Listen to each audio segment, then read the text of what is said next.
Hi, this time I wanted to talk about how roleplay eradicates frustration in tabletop role-playing games. It completely destroys frustration.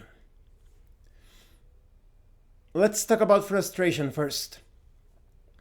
Frustration rears its ugly head whenever your plans do not work, whenever you are helpless when it comes to affecting a situation or creating a situation, doing anything. When you feel helpless, you feel as if your efforts were pointless, useless. That's when you become frustrated. So it is obvious that you can see this in real life, but also in games. This marks another difference between video game RPGs and real tabletop role-playing games that is in the physical table, not in a virtual or computer environment. Although you could say there are some ambiguities concerning definitions now that it is so popular to play online, tabletop RPGs online. But you get what I am saying. Basically, in a video game, you are limited to what is programmed in the video game. Please check out a link in the description where I talk about the question if video game RPGs are actually role-playing games. But going back to this topic, I'm sure many of you have experienced some moments where you have spent all of your spells, you have used your powers that you can only employ once a day. It depends on the system.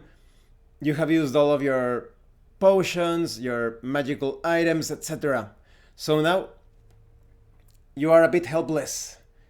Everything in the encounter in a typical computer RPG that tries to emulate the Dungeons and Dragons system. A lot of video game RPGs usually actually employ the 3.0 or 3.5 Dungeons and Dragons engine. Now it all depends on the roll of the dice. You are exchanging blows with the enemy. You cannot use any other powers, spells. Like I said, those like once a day powers, they're all spent. Some of the things that you can use that same moment, they are on cooldown. You need to wait for the cooldown to be over so that you can use it again. So now you are at the mercy of the die roll. You attack, the opponent attacks, you attack, the opponent attacks. There is nothing that you can do. You need to hope for the best, that you roll really high on your virtual die roll. And that can actually get a bit frustrating. Taking things a bit further, this seems disconnected, but in a fighting video game, when it comes to a real life confrontation, unlike what they tell you in a McDojo, aggression, violence, the intent to harm, it really plays a big part in winning a fight. Just take a look at the more successful fighters throughout history. You will see that when they are fighting, they are quite aggressive. So in a fighting video game, you cannot transmit that aggression. You can move your fingers quite fast. You can play aggressively, so to speak, but that aggression, when it comes to the connection between the biological and the mental, it doesn't fully translate into the game. No matter how hard you push that button, how aggressive you are with the controls, the character is going to punch the same all the time, because that's the way how the video game was programmed. Now you could be thinking, how does this connect to tabletop role-playing games, right? Where is the connection? Well, you do have the fighting tabletop role-playing game. Fight, it kind of like represents the fighting video game mechanics in a tabletop environment. But when it comes to tabletop role-playing games, there is actually a way to use your aggression in roleplay.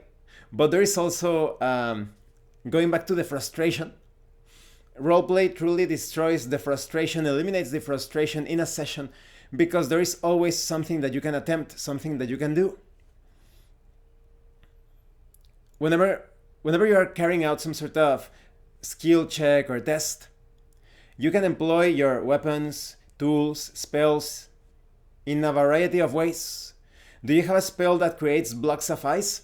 Use it to build some sort of staircase towards that area that is too hard to reach. Maybe there is a surface that is too sheer to climb, but there are no handholds or footholds. For some reason, maybe you are not properly equipped to climb that surface. Now you can use your spell to create ice blocks, and you can perhaps, if not climb the surface entirely, put you at a certain height from which you can make a jump to the edge. When it comes to spent magical artifacts or items, maybe you have used all of your charges for your wands. Take that wand and throw it at your enemy. If it is useless, if there is no way to recharge it, now you can use it as an improvised weapon, perhaps to create a distraction. That wand could also serve as a little stick to test out some areas that you suspect are trapped. Or the typical summoning spell, summon a creature, send it down the corridor so that it triggers all of the traps. So those are many things that you cannot attempt in a video game unless it is programmed in that video game. And it would be a complete nightmare for the programmer to program the infinity of options that would be available in a physical tabletop RPG. Unless you are tossed, chained and shackled and tied up into an oubliette, there is always something that you can do in a tabletop RPG when it comes to roleplay. And it also depends on the game, right? Maybe depending on the way that magic and psionics are handled, maybe if you are even like tied up or chained up in an oubliette, maybe you can actually use your mind to break those chains or open the lock or whatever, or teleport you away. It depends. Now, when it comes to fighting, this is related to the aggression that I said.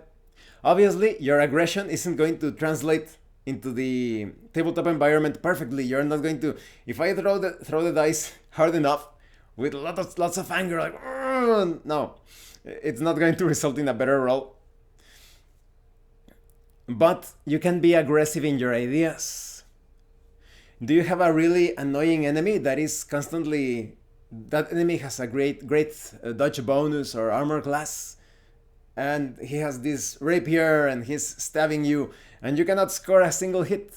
Perhaps the entire party is being obliterated by this super skilled, agile combatant. When the enemy thrusts his weapon into you, take hold of it.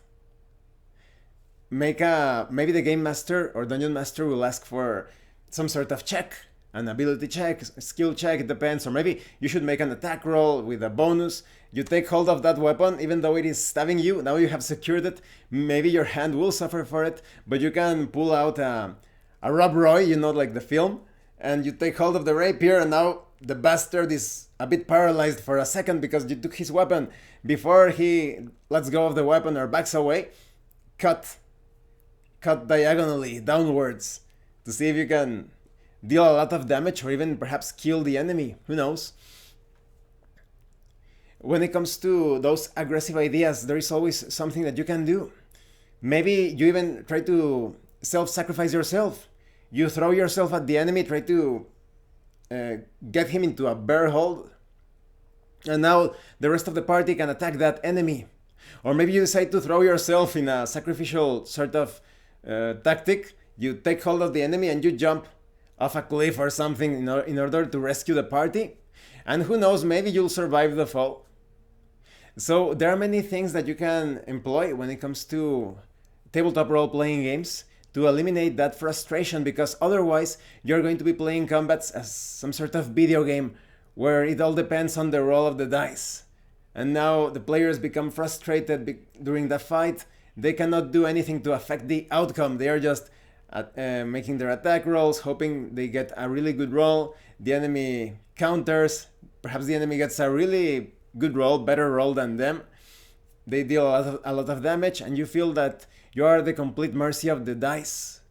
Even if you put aggression to the side, maybe you want to make an escape. You notice that the situation is quite helpless, and you don't have to depend on, but my enemy is much faster than me. You can try to distract the enemy, toss some sand into the eyes of the enemy.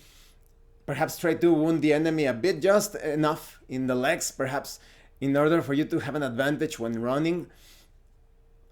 When it comes to the environment, maybe you will have to jump down a waterfall to escape. Like I mentioned in a previous video of the smaller characters, look for those nooks, crannies, tunnels, ducts, small entrances, entryways to go into those places, and the enemy won't be able to chase you. If you are being attacked by goblins, maybe you can create a bottleneck situation where you enter this area where only a single goblin can fit in at the time. And now you can face those goblins one-on-one. So yes, there is always something that you can do in tabletop role-playing games, and that's why roleplay destroys frustration. As long as you are actually role-playing, if you are having a mother may I conversation, if you are playing it as a video game or as a board game, that won't be possible. Not only every situation is going to take so long, as the player asks who knows how many dozens of questions to the game master to see if something is possible or not. And in the case, like I said, in the board game sort of situation or video game, the dice are going to determine everything. A lot of you know this amazing anime and manga, Goblin Slayer. You can see how it is a sort of tribute, like a tribute or reference to tabletop role-playing games. But when it comes to, if you take a look at it with roleplay in mind, you can see that Goblin Slayer always manages to come out on top because he is role-playing. He does not let the dice decide the outcome. He's always employing unconventional tactics, strategies. That's the mentality that you should have in a tabletop role-playing game. You should roleplay in a tabletop role-playing game. It makes sense. It's a bit sad how many channels from the more popular channels and the dreadful low subscriber channels that they're kind of like the pariahs. Either way, both of those extremes, they present tabletop role-playing games without roleplay. And they are tricking people, misleading people. A lot of potential players will never get to understand or experience immersion, that amazing, delicious dimension that is only achievable through roleplay when you actually become one with the player character and with the game world.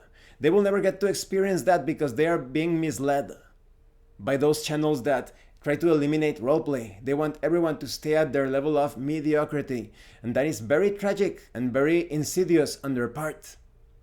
So I hope this video was informative and entertaining. Always roleplay to destroy that frustration. You will be able to affect the situation through your ideas. I would love to know your thoughts and comments. Please let me know in the comment section below. And as always, thank you. And thank you so much to those of you that are going the extra mile to support the channel. If anyone else wishes to further support the channel, the information on how to do that will be in the description below. Tomorrow I am going to be interviewing my friend David Chelazzi, the creator of the quick and classic tabletop RPG. The system that I am using in my actual plays of the Dark and Terrible campaign. So I think I will be able to upload the interview sometime in the afternoon, not so late, not at midnight, but several hours before that. I hope you will enjoy the interview. And remember, it is always better to failing... Oh, sorry, I forgot because I was talking about David. And remember, it is better to roleplay and fail in character than not to roleplay and fail as a player. Once again, thank you, and see you later.